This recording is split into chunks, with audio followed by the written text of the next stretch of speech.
Hello నమస్తే, welcome to my channel Nutrilicious. Please subscribe. Thank you. Hello అండి, ఈరోజు నేను మీకు చేసి చూపిస్తున్న రెసిపీ మన భారతదేశంలోనే కాదు, చాలా ఫారిన్ కంట్రీస్లో కూడా చేస్తారండి. కాకపోతే చిన్న చిన్న మార్పులతో, కానీ రెసిపీ మాత్రం అందరికీ మహా ఫేవరెట్ అండి. సో ఈ రెసిపీకి కావాల్సిన మంచి లేత పెద్ద వంకాయలండి. నీలం వంకాయలు పెద్దవి అయితే బెస్ట్, లేకపోతే పెద్ద సైజువి ఆకుపచ్చ వంకాయలైనా పర్వాలేదు. సో ఇక్కడ నేను నీలం వంకాయలు బాగా పెద్ద సైజుది ఒకటి, అంటే 1.5 కేజీ తూస్తుందండి తీసుకున్నాను. మీడియం సైజ్ టొమాటోస్ 3-4 పచ్చిమిర్చి, 1-2 పండు మిర్చీలండి, ఇప్పుడు వాటి సీజన్ కదా. అలానే 4-5 వెల్లుల్లి రెబ్బలు. ముందుగా అన్నీ బాగా కడిగి తుడిచి పెట్టుకోవాలి. వాటిపైన కొంచెం నూనె చిన్న బ్రష్తో పట్టించాలి. తర్వాత వంకాయకి 4 వైపులా ఘాట్లు పెట్టుకొని వాటిలో పుచ్చులు పురుగులు అవి కూడా జాగ్రత్తగా చూసుకోవాలండి.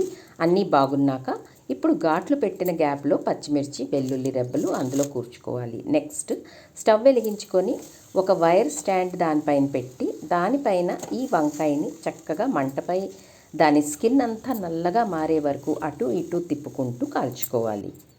వంకాయ పై తొక్కు బాగా మాడిపోయి దానంతటా అదే ఊడిపోతుందండి. అప్పుడు వంకాయ లోపల ఉడికిపోయిందని అర్థం.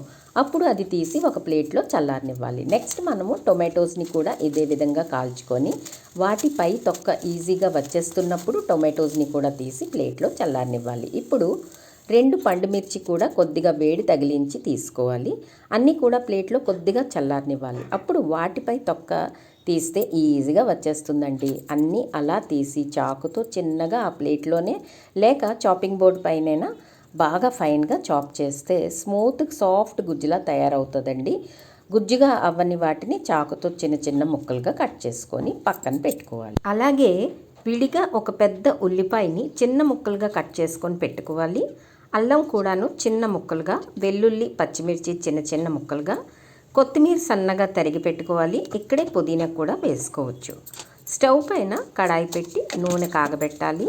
నూనె కాగాక పోపు దినుసులు 1 టీ స్పూన్ ఆవాలు, 1 టీ స్పూన్ జీలకర్ర, 1 టీ స్పూన్ నల్ల జీలకర్ర, ఇంగువ, కరివేపాకు వేసి వేయించి కట్ చేసుకున్న ఉల్లి వెల్లుల్లి పచ్చిమిర్చి అల్లం ముక్కలు పండు మిర్చి ముక్కలు ఎండుమిరపకాయ ముక్కలు వేసి వేయించాలి.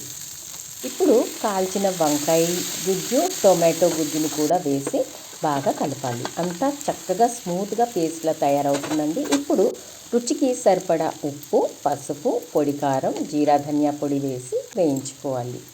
లాస్ట్లో తురిమిన కొత్తిమీర వేసి దించి వేడివేడి అన్నంలో కానీ రోటీ చపాతీలో కానీ తింటే చాలా బాగుంటుందండి. నార్త్ ఇండియాలోనైతే ఇలాగే చేస్తారు.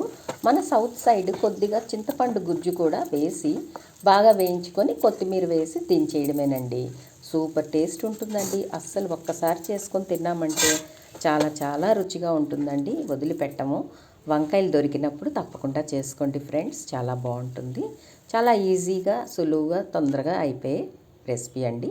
Thanks for watching my video. Thank you so much friends. మీకు గనక నా ఈ వీడియో నచ్చినట్లయితే please subscribe to my channel Nutrilicious and do support my channel. Thank you once again.